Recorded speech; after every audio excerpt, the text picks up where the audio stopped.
तो इस लेक्चर में हम डिस्कस करेंगे कंट्रोल यूनिट डिजाइन अप्रोचेस। तो कंट्रोल यूनिट डिजाइन अप्रोचेस के बाद हम लोग आएंगे रिस्क एंड सिस्क पर। तो कंट्रोल यूनिट डिजाइन से हमारा जो मीनिंग है वो है कि control unit, as we know, this is one of the component inside the CPU, major component. ALU and control unit. These two units are the most complex unit of the CPU. तो अब क्या है कि CPU के बाकी जो small components हैं वो रजिस्टर्स है, कैश मेमोरी हो सकती है, और एक होता है माइक्रो कंट्रोलर जो कि रोम है, बेसिकली रीड ओनली मेमोरी। तो आ जाओ। तो जो भी ये सारे इंस्ट्रक्शंस हैं, ये कहीं ना कहीं तो इसके लिए जो प्रोग्राम है या सर्किटरी है, जो सारे इंस्ट्रक्शन स्टोर्ड होते हैं instruction set of the computer. तो व्हाट डू यू थिंक, ये कहाँ पे स्टोर होते हैं? मैंने बताया भी था एक बार, किसी को अगर याद हो। All the instructions are stored inside the microcontroller nowadays. तो जो डिजाइन ऑफ कंट्रोल यूनिट है उसमें हमें ये डिस्कस करना है कि जो डिजाइन, जो टू टाइप्स की डिजाइन अप्रोचेस कंट्रोल यूनिट की, वो हम डिस्कस करेंगे। पहली डिस्कस करेंगे हार्डवायर्ड कंट्रोल और दूसरी माइक्रो प्रोग्राम कंट्रोल। तो यहाँ पे जो हम टर्म नाम दे रहे हैं कंट्रोल मेमोरी या फिर रोम। रोम तो बहुत सारी होती है, कोई एक नहीं होती है, जिसमें हमारे स्टोर्ड प्रोग्राम होते हैं। अगर तुम देखो जैसे साउंड ड्राइवर है या ग्राफिक्स ड्राइवर है, तो generally these are stored inside the read only memory. या जो फिक्स ड्राइवर्स है कंप्यूटर के लिए, जैसे माउस ड्राइवर है, कीबोर्ड है, तो या तो वो रोम यानी इनबिल्ट मिलेगा, अदरवाइज ऑपरेटिंग सिस्टम के साथ इनबिल्ट आता है। तो कंप्यूटर में जो भी है हमारा ऑपरेशन है, जो भी प्रोसेसिंग है, उसके लिए जो भी इंस्ट्रक्शंस है या नेसेसरी सर्किटरी है, तो उसके दो पहलू हैं जो कि हम बचपन से भी पढ़ते आ रहे हैं, सॉफ्टवेयर और हार्डवेयर। अब तुम ये बता सकते हो कि सॉफ्टवेयर से अगर वो इम्प्लीमेंट करें हम सेम प्रोसेसिंग तो फास्ट होगा कि हार्डवेयर से करें तो फास्ट? नहीं, हार्डवेयर में जो चीज परमानेंट स्टोर कर दी जाएगी that will be the fast. नहीं, कोई भी अगर प्रोग्राम जैसे रोम में है तो that is near about the CPU and fix program, तो दैट इज फास्टर। सपोज करो कि स्टैक ऑर्गेनाइजेशन पढ़ा है सीपीयू, तो उसका मीनिंग क्या था कि stack built from the CPU registers. Registers का यूज करके हमने सीपीयू के अंदर स्टैक बनाया हुआ। दूसरा, अगर सेम ऑपरेशन जो उसका सिमुलेशन है वो हम सॉफ्टवेयर के थ्रू करते हैं, लिंक लिस्ट का यूज करके स्टैक बनाए या एरे का, तो उससे क्या होगा, वो हमारा एक सिमुलेशन है कि जो एक्चुअल स्टैक है वो कैसे वर्क करता है। ठीक है ना?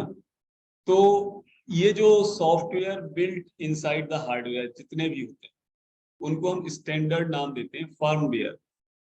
कभी कभी टर्म तुमने सुना होगा, शायद सुना है किसी ने फर्मवेयर? कहाँ पर सुना? तो क्या समझते हो फर्मवेयर से? इंटरफेस तो ठीक है, बट एक्चुअल क्या है वो टेक्निकल टर्म्स में कि software built inside the hardware. तो ये तो जनरल हम देखते ही है, जब हम ना अपना मोबाइल स्विच ऑन करते हैं, जैसे स्विच ऑफ किया तो स्विच ऑन करते हैं, तो स्टार्टिंग में हमारे हाथ में कंट्रोल रहता है क्या? जो प्रोग्राम है वो हमेशा जब भी तुम ऑन करोगे तब वो रन करेगा। तो वो जो कोड है वो कहाँ पे स्टोर, वो मतलब प्रोग्राम कहाँ से आ रहा है, फर्मवेयर से, यानी रीड ओनली मेमोरी, कोई भी जो इनबिल्ट चिप होगी उससे आ रहा है।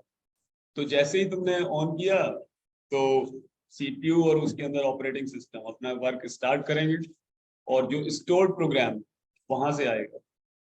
इसी तरह हम अगर कंप्यूटर स्टार्ट करते हैं तो it will take around 1 minute to boot up desktop तक आने। तो जब तक डेस्कटॉप पूरी तरह से क्लियर ओपन नहीं हो जाता है, control is not in our hand, कुछ नहीं हम कर सकते। वो प्रोग्राम लोड होते हैं जो ऑलरेडी पहले से स्टोर्ड है। जिस कंपनी का लैपटॉप होगा वो कंपनी अपना फर्मवेयर या रोम या चिप उसके अंदर मदरबोर्ड के अंदर लगाएगी, वो प्रोग्राम रन करेगा, ऑपरेटिंग सिस्टम लोड होगा मेन मेमोरी में, देन डेस्कटॉप इज ओके। उसका मतलब ये है कि now system is ready to work, the necessary operating system files have been copied from, कहाँ से कॉपी होगी ऑपरेटिंग सिस्टम की फाइल, जब जैसे इस समय सिस्टम चल रहा है तो इस समय क्या है, ऑपरेटिंग सिस्टम का कंप्लीट सेटअप है हमारे पास, so we are able to do the work. अब इस समय इसमें प्रोसेसिंग हो रही है, जूम के भी 2-3 फाइल चल रही होंगी, अगर तुम प्रोसेसेस देखो तो जूम की चल रही होंगी, ऑपरेटिंग सिस्टम की चल रही होंगी, जो पीपीटी मैंने ओपन कर रखी है अटैच कर रही है उसके लिए भी प्रोसेस चल रहा होगा। तो ये ऑपरेटिंग सिस्टम में मैंने समझाया भी है तुम लोगों को कि बूटिंग टर्म होता है, तो क्या मीनिंग है उसका।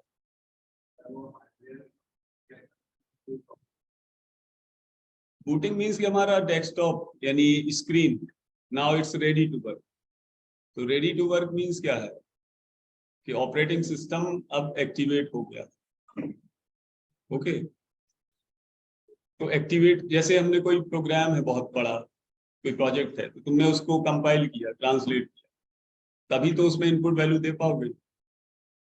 तो मीनिंग ये है कि जब हम ऑपरेटिंग सिस्टम इंस्टॉल करते हैं तो इंस्टॉलेशन का मतलब क्या है, क्या मीनिंग, किसी भी तुम डिवाइस ड्राइवर को इंस्टॉल करते हो या ओएस पर, क्या मीनिंग,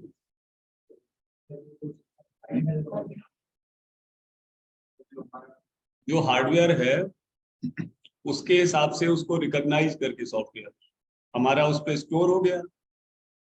पहले जैसे सपोज करो कोई ऐप हमने इंस्टॉल करना चाहते, firstly it is downloaded inside our local memory, after downloading now it is installed. तो जो सिस्टम की कॉन्फ़िगरेशन है, everything, every information will be taken and the log file, जो कंप्लीट समरी बनी लॉग फाइल, जो necessary file वो store हो गई हमारी, और operating system now ready to recognise this software. तो जब हमने कंप्यूटर स्टार्ट किया और बूटिंग तक यानी डेस्कटॉप तक क्लियर होने तक जो प्रोसेस होता है वो ऑपरेटिंग सिस्टम की फाइल ही तो लोड होती है।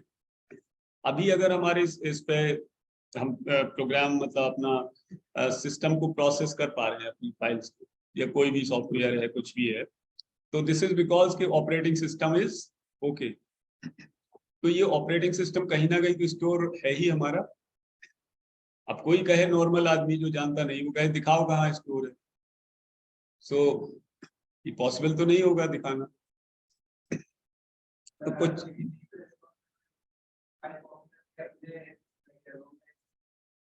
नहीं, रोम में कैसे स्टोर हो, रोम में कह रहे हो, हार्ड डिस्क में। हाँ, जैसे मोबाइल पे तो वो आती है तुम्हारी इंटरनल मेमोरी और एक्सटर्नल मेमोरी। तो एक्सटर्नल मेमोरी मतलब हार्ड डिस्क मोबाइल के लिए, जो 64 GB है या जो भी है, 128 के जैसे नॉर्मल आ रहे हैं इस समय मोबाइल। तो जैसे कंप्यूटर की बात करो तो we have the hard disk as the external memory. तो हार्ड डिस्क में हमारा स्टोर हो जाएगा ऑपरेटिंग सिस्टम। फ्रांसू, डोंट टॉक। हार्ड डिस्क में स्टोर हो जाता है ना इंस्टॉल करने के बाद ओएस। और जब हम ऑन करते हैं, जैसे तुमने करा भी होगा, ओएस इंस्टॉल किया होगा, कुछ लोगों ने नहीं किया। तो उसमें जब ओएस नहीं होता तो सब जैसे कोई सॉफ्टवेयर सब करप्ट हो गए, तो तुम बूट करते हो सीडी को, सीडी से उसको इंस्टॉल करते हो, सेटअप करते हो, और धीरे धीरे वो इंस्टॉल होता है, कुछ और फाइल्स लेता है, तुम्हें फिर सॉफ्टवेयर डालने होते हैं। तो दैट मीन्स के हार्ड डिस्क पे वो परमानेंट स्टोर हो गया, तो इंस्टॉल हो गया। अब इंस्टॉल तो हो गया, जब तुमने सिस्टम शट डाउन किया तो क्या हुआ कि हार्ड डिस्क में तो है ही, हार्ड डिस्क तो हमारा जब तक डिलीट नहीं करोगे वहां से डिलीट होगा नहीं। फिर तुमने बूट किया, बूट किया मतलब ऑन किया सिस्टम, तो फिर ऑपरेटिंग सिस्टम हार्ड डिस्क पे तो है, लेकिन उस ऑपरेटिंग सिस्टम की फाइल्स कुछ ना कुछ तो मेन मेमोरी में है, रैम में, कम से कम जरूरी फाइल तो वहां पे है ही। जैसे तुम अगर टेबल में अपना पढ़ते हो, जो रीडिंग चेयर है, टेबल है, तो उसमें जरूरी सामान तो तुम्हारा हमेशा रहता है, पेन है या कुछ भी है जो, या कुछ बुक्स जो तुम फ्रीक्वेंटली पढ़ रहे हो, प्रीवियस सेमेस्टर की तुमने दूसरी जगह रख दी, या ज्यादा बुक्स है तुमने कहीं और रख दिया। तो ऐसे ही ओएस करता है कि वर्चुअल मेमोरी से अपने प्रोग्राम्स रैम में लाता है, जरूरी प्रोग्राम, और जो ऑलवेज नीडेड ड्राइवर्स और सॉफ्टवेयर सिस्टम प्रोग्राम वो हमेशा रैम में स्टोर करके रखता है। लेकिन जब तुमने शट डाउन कर दिया सिस्टम, तो रैम में कहाँ है प्रोग्राम, वो उससे चले गए। तो जो सेफ शट डाउन होता है उसका मतलब है कि हम सेफली रैम से उन प्रोग्राम्स को हार्ड डिस्क पे सेफली कॉपी कर दे रहे हैं। ठीक है, now days it's not so much sensitive. हम लोगों के टाइम बहुत सेंसिटिव होता था ओएस, कि लाइनेक्स में अगर डायरेक्ट हमने शट डाउन कर दिया तो करप्ट होना ही होना। अब ऐसा नहीं है, now every software is more much more sophisticated. पहले यही था कि अगर तुमने डायरेक्ट कई बार सिस्टम शट डाउन हो गया तो पासवर्ड का फाइल भी करप्ट हो जाती थी, फिर कुछ फाइल को, मतलब जरूरी नहीं था लेकिन पॉसिबिलिटी होती थी विंडोज 95 वगैरह के टाइम। तो शटडाउन का मीनिंग उस टाइम ये था, तो उसके लिए क्या करते थे, पहले हम लोग वो लेके आते थे,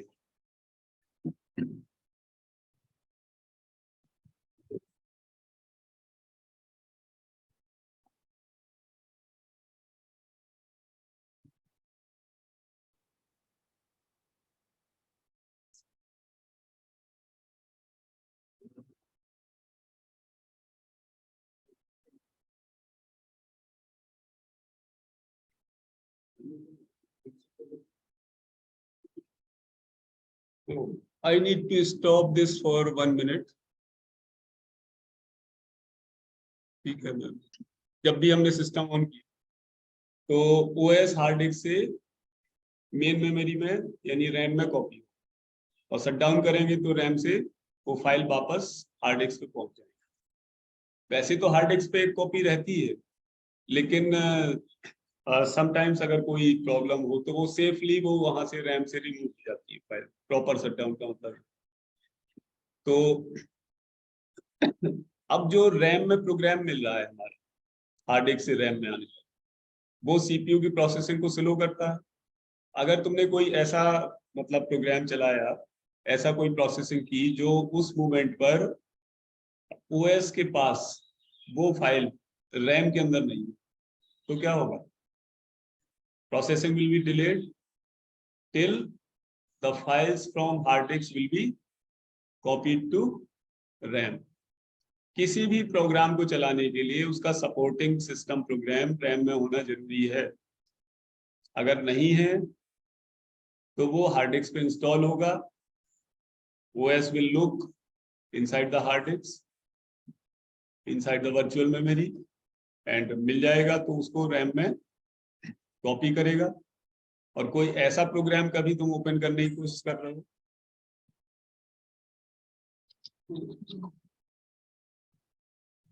हेलो, हाँ कौन बोल रहे, तो कभी कभी ट्राई करते हैं, जैसे हमने कोई फाइल ओपन की, कोई अचानक स्ट्रेंज सी फाइल में, तो वहां पे लिख के आता है कि not suitable program is available to open this file. देखा कभी ऐसी चीज, मोबाइल में भी होता है। मतलब क्या है कि उसके लिए सॉफ्टवेयर है ही नहीं ओपन करने के लिए। तो फाइल को तो मैं ओपन करने के लिए भी सॉफ्टवेयर चाहिए, अपने सॉफ्टवेयर प्रोग्राम को रन कराने के लिए भी सॉफ्टवेयर चाहिए। अपना जो भी प्रोसेसिंग करना है, सॉफ्टवेयर हो या हार्ड, कोई भी प्रोसेस, उसके लिए सॉफ्टवेयर चाहिए। कुल मिला के बात ये। और बेसिकली अगर ऑपरेटिंग सिस्टम के टर्म्स में देखें तो we require the system software. तो जब हमारी फाइल नहीं खुलती है तो फिर वो सर्च करता है कि सर्च फॉर द वेब। अगर मोबाइल की बात कर रहे हैं तो we are connected with the network, तो उस पर वेब पे सर्च करता है कि उसकी करस्पॉन्डिंग कोई प्रोग्राम है क्या। मिल जाता है तो फिर वो इंस्टॉल करने के लिए उसको बोलता है। तो यही कंप्यूटर के साथ है कि अगर सूटेबल प्रोग्राम नहीं होगा, फाइल वोंट बी ओपन। मतलब क्या है कि वो पहले रैम में देखा होगा इसने, रैम में नहीं मिला, हार्ड डिस्क पे देखा, हार्ड डिस्क में नहीं है, now program can not be process. कोई फाइल ओपन करने का मतलब उसकी प्रोसेसिंग नहीं हो पा रही है। तो इसका मतलब ये है कि अगर डायरेक्टली जो ओएस हार्ड डिस्क से रैम में सर्च करता है, अगर वो हार्डवेयर में डायरेक्ट रोम के फॉर्म में होता है, इनबिल्ट मेमोरी फॉर्म, तो that will be much faster. I mean to say this. तो जो कंट्रोल यूनिट डिजाइन की अप्रोचेस हैं, वो हमारी दो अप्रोचेस हैं। One is mostly hardware oriented and another one is mostly software oriented. ठीक है, अगर सॉफ्टवेयर ओरिएंटेड भी है तो भी हमें किसी ना किसी हार्डवेयर में, फर्मवेयर के फॉर्म में उसको इनबिल्ट करना पड़ेगा। तो यहाँ पे एक जो कंट्रोल मेमोरी की बात कर रहे हैं, या ये कह सकते हो micro controller, that stores the complete information and the instruction set of the CPU. ठीक है, तो जहां भी कंट्रोल मेमोरी वर्ड आए, वो रोम तो कोई भी ऐसी मेमोरी जो रीड ओनली मेमोरी है, दैट इज ए रोम। अब वो रोम किसी भी टाइप की हो सकती है। वो ROM can store the graphics driver, it can store the keyboard driver, it can store sound driver, it can store any kind of system program or other program, whatever is needed by the OS. तो जो inbuilt memory की बात कर रहे हैं inside the CPU, that is called as the control, जिसमें हमारा control information regarding all the instruction. Otherwise instructions कहाँ पे होते हैं हमारे स्टोर? जो हमने प्रोग्राम ट्रांसलेट किया वो तो हमारा हार्ड डिस्क पे है, हमने उसको रन कराया, रैम में आ गया, रैम से सीपीयू में आया। तो वो इंस्ट्रक्शंस जो हमने प्रोवाइड किया, उन इंस्ट्रक्शंस को जो हैं वो सीपीयू रिकॉग्नाइज इसीलिए तो करता है कि दे आर अवेलेबल। अगर हम मीनू की तरह मान के चले कि सीपीयू का जो मीनू है उसमें वो सारे इंस्ट्रक्शंस हैं, हम तो क्या कर रहे हैं कि अपने प्रोग्राम को ट्रांसलेट किया, तो कंपाइलर ने उस मीनू से जो इंस्ट्रक्शन है सीपीयू के पास, उसमें से पिक किया कि हाँ, अगर स्टेटमेंट i = 10 है, असाइनमेंट स्टेटमेंट, i++ है, तो उसके लिए INR स्टेटमेंट वहां से इससे पिक करो और पुट करो। पिक किया, पुट कर दिया, जो हमारे प्रोग्राम के करस्पॉन्डिंग इंस्ट्रक्शंस हैं। तो कंपाइलर क्या है, ट्रांसलेट करता है, वो अपने आप थोड़ी इंस्ट्रक्शंस बना रहा है। व्हाट इट डज कि सीपीयू के इंस्ट्रक्शन सेट से और वो इंस्ट्रक्शंस पिक करके हमारे लिए एज ए मीनू की तरह। किसी होटल में जाते हैं तो कंप्लीट मीनू इज अवेलेबल, हमारी टेबल पे क्या आता है, जो मीनू में अवेलेबल है ऑलरेडी, उनके किचन में है, स्टोर में है, प्रोसेस हमारी रिक्वेस्ट पे प्रोसेस करेंगे और वो हमारी टेबल पे उतने आइटम आते हैं। तो अपना प्रोग्राम ऐसे मानो कि वो हमारे प्रोग्राम के करस्पॉन्डिंग जो इंस्ट्रक्शंस रिक्वायर्ड हैं वो सीपीयू के मीनू से हमारा कंपाइलर, और वो एक ऑब्जेक्ट फाइल बना के उन इंस्ट्रक्शंस को रख दिया। अब जब रन होगा कंपाइलेशन का काम, तो सिलेक्ट करके रख, और अगर प्रोग्राम का सिंटैक्स प्रॉपर नहीं है, compiler is unable to pick the state. ठीक है, तो जब कंपाइल करते हैं हम, तो दैट मीन्स कि उस टाइम भी रनिंग तो हो रही है, कोई ना कोई प्रोग्राम तो रन कर रहे हैं। If we are doing compilation, तो कंपाइलर भी तो रन कर रहा है उस टाइम। कंपाइलर उस टाइम जो प्रोग्राम रन कर रहा है वो कंपाइलर, उसका इनपुट क्या है, हमारा प्रोग्राम कंपाइलर के लिए, तो उसका आउटपुट है जो उसने इंस्ट्रक्शन सीपीयू के मीनू से, इंस्ट्रक्शन सेट से, यानी माइक्रो कंट्रोलर से उठा के और हमें ऑब्जेक्ट फाइल के फॉर्म में दे दिए। ठीक,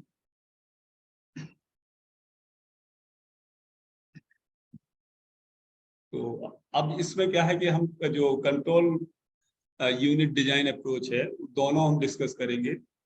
पहला तो है हार्ड वायर्ड कंट्रोल और दूसरा है माइक्रो प्रोग्राम कंट्रोल। तो हार्ड वायर्ड कंट्रोल में, ठीक है, तो अब जो कंट्रोल मेमोरी की हम बात कर रहे हैं माइक्रो कंट्रोलर, तो उसमें केवल अंतर इतना ही तो है, रैम और रोम में अंतर क्या है, इतना ही तो अंतर होगा कि हम उसमें कंट्रोल मेमोरी में यूजर कैन नॉट राइट, लिखने को तो हम रैम में भी नहीं लिख सकते, हम बोलते हैं रैम को कि रीड राइट मेमोरी और रोम को रीड ओनली मेमोरी। तो फिर ऐसा क्यों बोलते हैं, रैम में भी तो नहीं हम लिख सकते, लिख सकते हैं। विकास बताओ ऐसा क्यों है, विकास हो के क्या नाम है, विकास ना, तुम पीछे क्यों देख रहे हो, कोई दूसरा विकास है, बैठ जाओ। कौन बताएगा,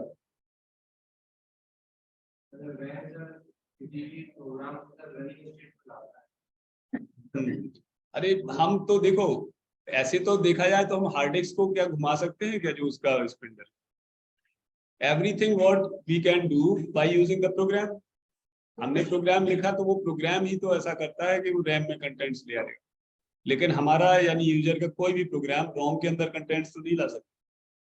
राइट करने का मतलब यही है कि हम सॉफ्टवेयर है हमारे पास, जब हम समेशन ऑफ टू नंबर्स का प्रोग्राम लिखते हैं तो हमने कंपाइल किया, सब किया, और जो असाइनमेंट स्टेटमेंट है लास्ट में C equals to A plus B, तो वो स्टेटमेंट हमारा क्या कर रहा है कि हमने कंपाइल किया तो एएलयू प्रोसेसिंग करके जो भी वैल्यू आई रजिस्टर के अंदर वो सी जो मेमोरी है रैम के अंदर उसके अंदर स्टोर कर रहा है। तो एक तरह से हम अपने प्रोग्राम के थ्रू तो उसको स्टोर करा ही रहे हैं। कोई भी हो कंप्यूटर के अंदर, चाहे कुछ सीडी ड्राइव हो कुछ हो, everything runs by using the program. तो रीड ओनली मेमोरी मींस कि we can make it possible to write inside the RAM. अगर तुम्हें सीडी राइट करनी है, कभी की है सीडी राइट, सीडी नहीं की, तो सीडी राइट करते हैं तो हम उसके लिए राइटिंग सॉफ्टवेयर ही तो होता है, हम थोड़ी सीडी के अंदर लिख देते हैं, वो थोड़ी है राइट, करता तो कंप्यूटर ही है ना। बट ये है कि हमारे पास कंट्रोल है बाय यूजिंग द प्रोग्राम्स। तो रोम में जो है वो है परमानेंट। तो यहाँ पे रैम और रोम में अंतर क्या है, कि केवल इस बात का अंतर है कि उसमें जो है वो फिक्स है, परमानेंट है, it can not be modified और ऑल्टर्ड, जो भी है दैट इज परमानेंट, क्योंकि उसमें राइटिंग के लिए कोई ऑप्शन ही नहीं। तो रैम में मैंने बताया था कि word, memory word, memory word, तो मेमोरी वर्ड मीन्स कि रैम की एक location which consist of many byte. Word का कंसेप्ट यहाँ ग्रुप ऑफ बाइट से है। तो वर्ड का कंसेप्ट ऐसे मानो कि जैसे ये बेंच है, ठीक है, हमने कहा पहली बेंच, दूसरी, तीसरी, चौथी, ऐसे ही रैम के अंदर वर्ड है, first, second, third, fourth, different benches are there, suppose करो 18। अब हम कहेंगे एक बेंच में कितनी कैपेसिटी, जनरली वी से 4। तो अब उस बेंच पे जैसे हमें किसी स्टूडेंट का स्टूडेंट को रिकॉग्नाइज करना, तो एक जो सिस्टमैटिक तरीका, go to the bench, bench में उसकी पोजीशन देखो, यही रैम का कंसेप्ट है कि वर्ड, तो वर्ड कंसिस्ट ऑफ 2 बाइट्स और 4 बाइट। तो मैंने जो बताया था वर्ड साइज, मतलब length of the memory slot, कि वो 2 बाइट से मिलकर बनाएंगे 4 बाइट। जब एड्रेस की बात आएगी तो memory word combined with the position of the byte. तो यहाँ पे control memory, that means read only memory, a microcontroller used for the control unit, that also consist of the memory locations, so they are called as the control word। RAM में अगर memory word बोलते हैं तो इसमें control word, और ऐसा मतलब इसमें क्या है कि थोड़ा समझने के लिए डिफिकल्ट है ये डिजाइन ऑफ कंट्रोल। एक्चुअली इसमें क्या है कि it requires a lot of much more information. System programming एक सब्जेक्ट होता है, उससे भी काफी इसमें, तो हमें उतना ही पढ़ना है जो तुम्हारे यहाँ सिलेबस के अकॉर्डिंगली। अदरवाइज तो इसमें हम किसी भी उस फॉर्म में डिटेल में जा सकते हैं। अगर हम सीपीयू पढ़ते हैं माइक्रो प्रोसेसर, तो यहाँ तो तुम आर्किटेक्चर में एज ए चैप्टर पढ़ रहे हो। Microprocessor is one of the subject inside the BTech microprocessor. तो तुम्हारा डिप्लोमा में भी होता था 4 साल पहले। 2016 से तुम्हारा वो सेमेस्टर सिस्टम जब से लागू हुआ, तब से 16 या 17 से, तब से माइक्रो प्रोसेसर सब्जेक्ट तुम्हारा हट गया। पहले तुम पढ़ते थे। तो यही चीज यहाँ पे है कि कंट्रोल वर्ड या कंट्रोल, हाँ, जो कंट्रोल मेमोरी समझ में आ गया सबको। Control word means memory word, और ठीक है। तो हर एक वर्ड में क्या है, माइक्रो इंस्ट्रक्शन। अब यहाँ पे कई बार टर्म आएंगे, माइक्रो इंस्ट्रक्शंस, माइक्रो ऑपरेशंस, तो इसमें कंफ्यूज ना होना। अगर हम कंप्लीट वर्ड को देख रहे हैं, मेमोरी वर्ड को, तो वो उसमें जो माइक्रो इंस्ट्रक्शन है वो कुछ नहीं है, सेट ऑफ माइक्रो ऑपरेशंस है। तो सेट ऑफ माइक्रो ऑपरेशंस को हम माइक्रो प्रोग्राम भी बोल सकते हैं। जैसे हम बोलते हैं ना, कभी बोलते हैं सॉफ्टवेयर, कभी बोलते हैं प्रोग्राम, कभी इंस्ट्रक्शन सेट। तो यही चीज यहाँ है, मेमोरी वर्ड है, उसमें सेट ऑफ हमारा माइक्रो ऑपरेशंस पड़ा हुआ है, और उस माइक्रो ऑपरेशंस के सेट को हम माइक्रो इंस्ट्रक्शन बोलते हैं। माइक्रो इंस्ट्रक्शन इसलिए बोलते हैं कि जैसे सपोज फैच हो गया हमारा, मैंने कल जैसे बताया था, तो fetch is a combination of many micro operations. हाँ शुक्ला जी, ये कह रहे हैं कि वो लेटर जरा भेज दीजिए बनवा के, तो हमें शासन में क्या है ये भेजना है। हाँ हाँ, व्हाट्सएप पे डाल दो तो हम निकाल के उसको भेज देंगे। हाँ ठीक।